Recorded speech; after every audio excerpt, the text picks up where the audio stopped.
Amélie a été diagnostiquée diabétique à l'âge de 9 ans. Ça a été un choc, un gros choc, beaucoup de tristesse. Oui, c'est vrai que j'étais maman poule avant la maladie. C'est vrai que la maladie a décuplé un peu cet effet-là, maman poule, avec la peur de la laisser poule seule, en craignant l'hypoglycémie, l'hyperglycémie, savoir comment elle allait réagir. Et c'est vrai que pendant 2 ans, les 2 premières années ont été axées uniquement sur le diabète d'Amélie. Toutes mes contraintes depuis que je suis diabétique, c'est devoir se piquer tous les jours, plusieurs fois par jour, avant le repas, après le repas, quand on se sent pas bien, et quand on est bien, on se dit juste ouf, c'est bon, c'est parfait, c'est nickel. Pour préparer la visite chez le médecin diabétologue, le pédiatre diabétologue, effectivement, nous, le carnet pour l'instant donc est rempli, soit par moi, souvent par nous, parents, et un peu moins par Amélie, mais on fait confiance à sa mémoire. Et tous les 15 jours, à peu près 15 jours, 3 semaines, 1 mois, ça dépend, nous le scannons à l'équipe et notamment à l'infirmière coordinatrice de diabétologie, et pour qu'elle ait les résultats et qu'éventuellement elle nous adapte une grille d'adaptation des doses d'insuline à faire pour voir si ça fonctionne et pour mieux équilibrer le diabète. Nous, professionnels de santé, pour adapter leur traitement par insuline, on est obligé d'avoir un carnet qu'on appelle d'autosurveillance qui nous rappelle à chaque fois les glycémies capillaires et les doses d'insuline qu'ils ont effectuées avant tous les repas. On est obligé d'avoir ce carnet-là, cet outil-là, pour adapter leur traitement.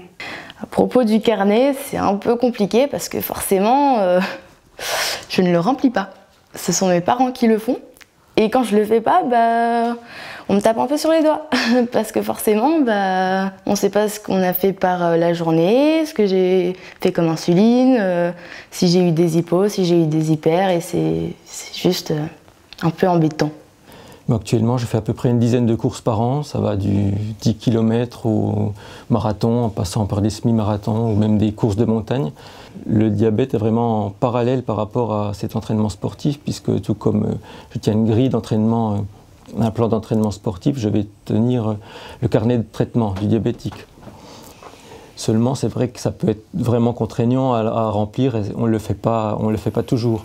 Si ces résultats étaient notés autrement que sur un carnet papier, ce serait peut-être plus pratique, on va dire, de faire apparaître tout, et même pourquoi pas tout au même endroit, que ce soit l'entraînement sport et l'entraînement diabète, sur quelque chose à support numérique ou des choses comme ça.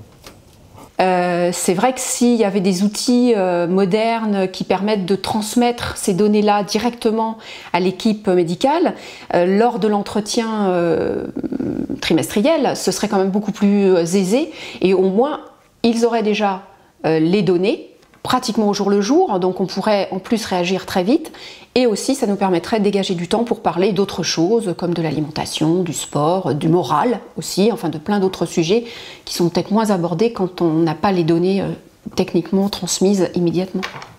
Un jeune a toujours un smartphone dans sa poche, et donc si on peut retrouver ça dans le smartphone par exemple, c'est idéal parce qu'ils l'ont toujours et ils ne l'oublient jamais à la maison.